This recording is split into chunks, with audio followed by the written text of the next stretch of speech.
Shazam! Fury of the Gods is a breath of fresh air when it comes to comic book movies. It does something about this franchise, just like the first one, that does the opposite of whatever is going on in the space. That's what I'm going to talk about when I break down this movie for my review, but I'm going to start with the premise. Bestowed with the power of the gods, Billy Batson and fellow foster kids are still learning how to juggle teenage life with their adult superhero alter egos. With a vengeful trio of ancient gods arrives on Earth searching for the magic stolen from them long ago, Shazam and his allies get thrust into a battle for their superpowers, their lives, and the world's fate. Before I get into my breakdown, hit that like button and comment your thoughts about this movie if you've seen it already.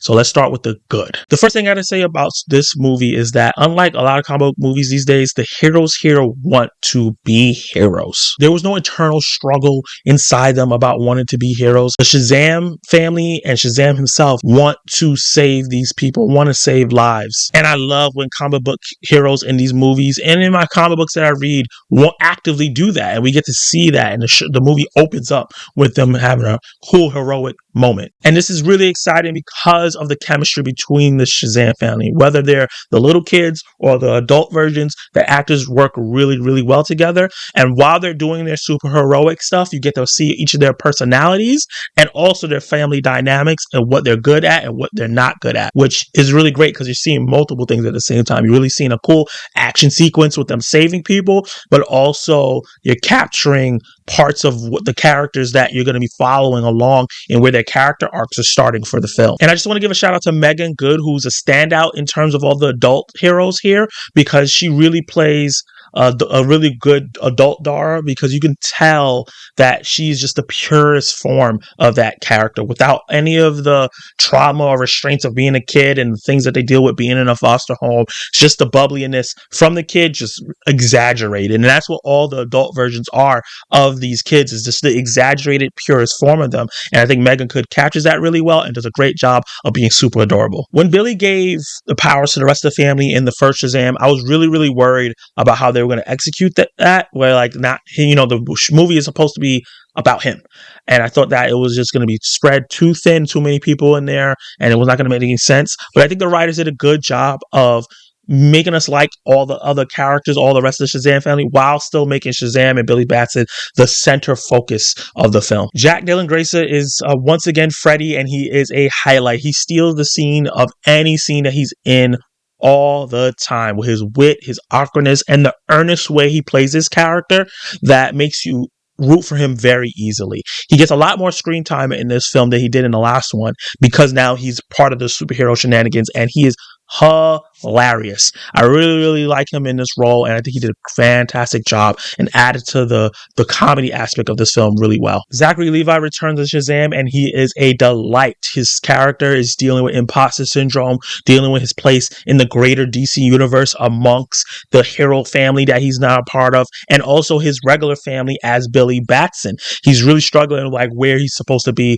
Is he a leader? Is he doing a good job? And I think Zachary Levi does a great job with that struggle. And Billy Batson, I think Asher Angel, who plays Billy Batson, does a great job on his end with that struggle as well. Those two are very dynamic in that way, playing the same character, but very different versions of them. Shazam, while trying to not show what he's struggling with through most of this movie, does a really great job of making these really meta in-universe jokes about other characters that I thought was really great, especially if you're a DC fan and a fan of this universe. If you've been watching from the beginning, it's really cool to have him have like a little bit of a Deadpool kind of thing, not breaking the third wall completely, but getting close to it, where it's almost like a wink to the camera. I thought that they executed that really well. Another refreshing aspect of this film is that when a comic book movie usually has 2, 3, or more villains, it spells disaster automatically because they're juggling too many things at the same time, and they're usually separate and attacking the hero at different parts, but it doesn't really gel together.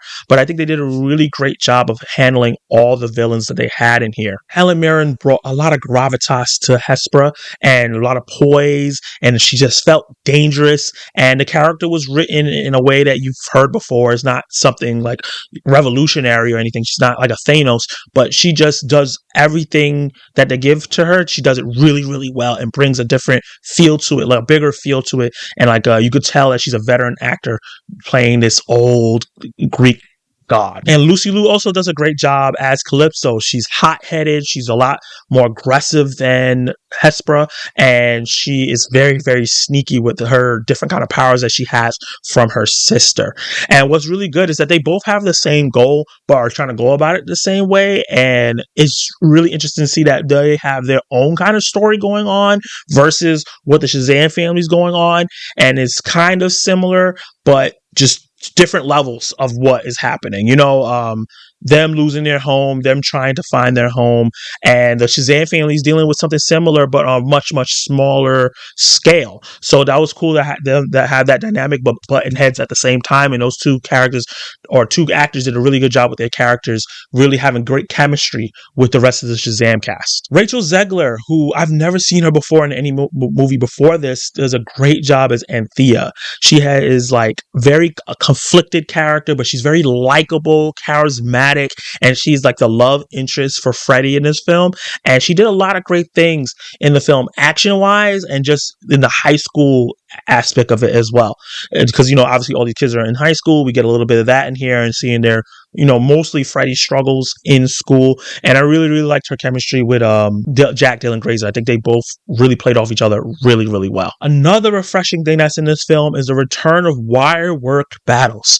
Lately, in a lot of these comic book movies, we've been getting CGI VFX heavy battles that can feel a bit weightless. And while some of that is still here, there's a lot of battles where you can see that the actors and some stunt people obviously are physically doing the action, being thrown into walls, thrown to the ground, things being thrown onto them, real wires being wrapped around them. The combination of the really great VFX and CGI work with the practical effects and the practical fighting that they're doing made this feel a little bit more hefty, more physical peril for these characters, because it felt like they were actually there and not just with a CGI VFX background and a VFX character pulling off the move. I never got pulled out for the most part of like, okay, yeah, that's not the real person. I've always felt like Zachary Levi was there fighting Helen Mirren, as ridiculous as that sounds. But the most refreshing thing about this film, and I know I said that a lot, but it's really how I felt about the film, is the childlike wonder it had.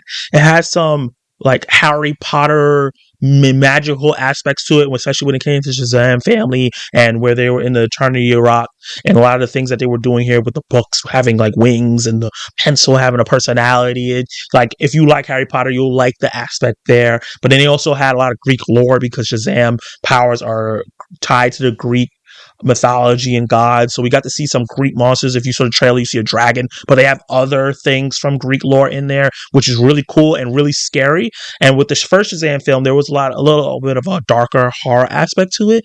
And like, obviously it's not super duper scary, but it's a little darker than most superhero films. And some of that is brought back here as well. That physicalness that I was talking about, it really comes to light in that third act with those monsters as well. The comedy, the movie is really, really funny, especially like there's two bits that I remember that the crowd was laughing so hard. Not like a little bit of giggle, not a 2-second laugh, like laughing for a long period of time, to the point where you almost didn't hear everything the characters were saying. And it was well deserved. I think that the jokes landed 9 out of 10 times. And that one time that it didn't land, it wasn't egregious or terrible. It just wasn't, it was just not as good as the other jokes. And I shouldn't have to say this, but the VFX were stellar. And the reason why I want to put this out is because, like I said, it was refreshing. A lot of comic book movies, the VFX have been very, very wonky.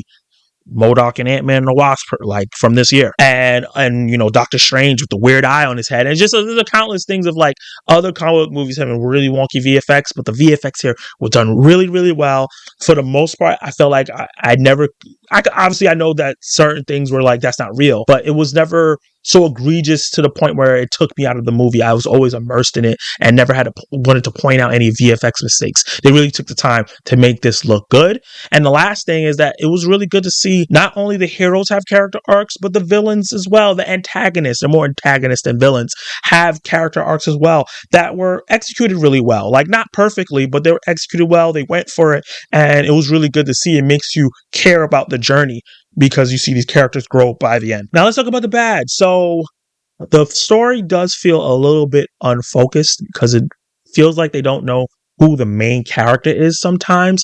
I feel like Shazam slash Billy, Freddy, and Anthea shares about almost the same amount of screen time. So you're feeling like, who's this story really about? I thought this was about Shazam. It does come back into focus in the third act, but for a lot of the movie, we're spending time with other characters other than Billy and Shazam. And speaking of Billy and the rest of the kids are not in this movie as much as they were in the first one.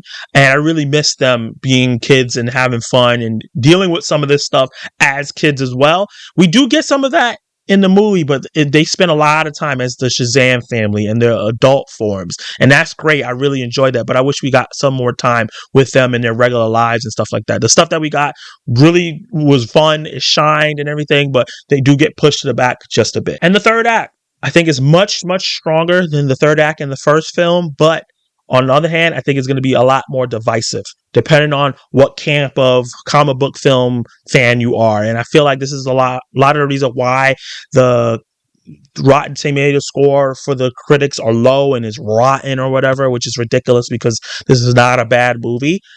Because they make a decision here. If they would have stuck with it, it would have been an exciting turn for them, but they play it safe. Because the movie is not super original in its story and not super original in its characters, that I feel like the safe decision here makes a lot of those people who don't like comic book movies already or are burnt out by comic book movies rate this movie much lower than it should be.